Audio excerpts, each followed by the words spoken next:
നമ്മൾ മുളകെല്ലാം നല്ല മൂത്ത് പാകമായിട്ടുണ്ട്, ചിലതെല്ലാം പഴുത്ത് നല്ല അടിപൊളി റെഡ് കളറൊക്കെ ആയിട്ടുണ്ട്. അപ്പോൾ ഇനി ഇത് പറിച്ചെടുക്കുക. ഞാനിതൊരു ചെടിച്ചട്ടിയിലാണ് കേട്ടോ വിത്തിട്ടിരുന്നത്, പിന്നെ അതിൽ നിന്ന് പറിച്ചിട്ടുണ്ടായിരുന്നില്ല. ഞാൻ എപ്പോഴും വിത്ത് പാകി മുളപ്പിക്കൽ ചെടിച്ചട്ടിയിലാണ്, അടീനത്തിൻ്റെ ചട്ടിയിലാണ് മുളപ്പിക്കുക.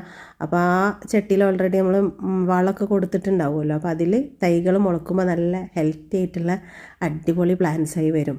പിന്നെ അതിൽ നിന്ന് പറിച്ച് മാറ്റി വെച്ച് കൊടുത്താൽ മതി.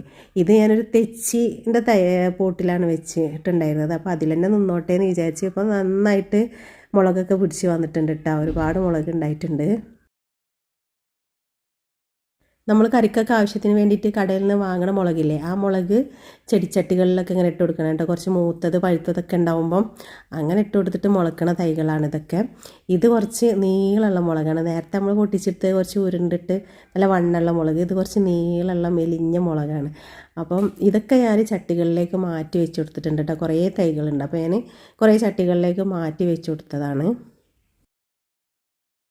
പിന്നെ കുറച്ച് ക്യാപ്സിക്കത്തിൻ്റെ തൈകളുണ്ട്, അത് പിന്നെ വിത്ത് വാങ്ങി മുളപ്പിച്ചെടുത്തതാണ്. ക്യാപ്സിക്കൊക്കെ ഇങ്ങനെ ആയി വരണുണ്ട്, അപ്പോൾ ഇതൊക്കെ ഇനി വലുതായാലും ഞാൻ കാണിച്ചു തരാം കേട്ടോ. അപ്പോൾ ഇന്ന് നമുക്ക് ഇത്രയും മുളക് കിട്ടി, പഴുത്തതും പച്ചയും ഒക്കെ ആയിട്ടുണ്ട്. പഴുത്തതൊക്കെ നമുക്ക് വിത്തിന് വേണമെങ്കിൽ എടുത്ത് വെക്കാം. അപ്പോൾ ഇന്നത്തെ വീഡിയോ ഇഷ്ടമായാൽ ലൈക്ക് ചെയ്യുക, ഷെയർ ചെയ്യുക, കമൻറ്റ് ചെയ്യുക.